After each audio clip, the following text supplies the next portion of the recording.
मुझको तेरी तरफ जाना हो तू कभी रूबरू। शोर शराबा जो सीने में है मेरे कैसे बयां मैं करूं।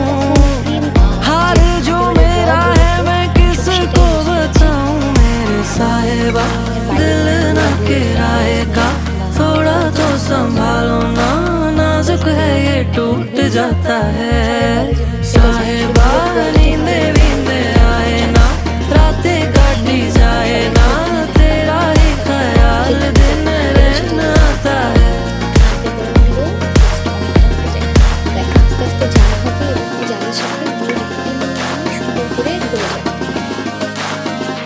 ভালো করে নেড়ে দিচ্ছি যাতে গুড়টা সুন্দরভাবে গরমটা লাগে এবং নিজে থেকেই গলতে শুরু করে।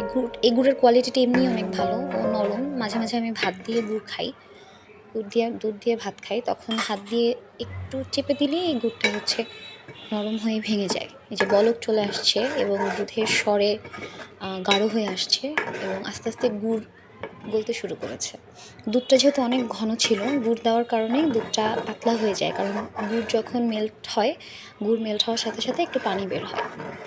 আর আস্তে আস্তে জাল দিচ্ছি যাতে ওই মেল্টেড গুড়ের পানিটাও শুষে নেয় এবং গ্রেভিটা অনেক ঠিক হয়ে যায়। অলমোস্ট আমার রান্না প্রায় কমপ্লিট। এখন শুধু সময় নিয়ে গুড়টা গলে যাওয়ার অপেক্ষা। এই যে গুড়ের মান যে ভালো এটা আপনি বুঝবেন কিভাবে, সেটা হচ্ছে গুড় দুধে দেওয়ার পরে দুধটা ফেটে যাবে না কখনোই। সাধারণত যেই গুড়ে চিনি মেশানো থাকে, আসল খেজুরের গুড় হয় না, সেই গুড়গুলোই হচ্ছে ফেটে যায়।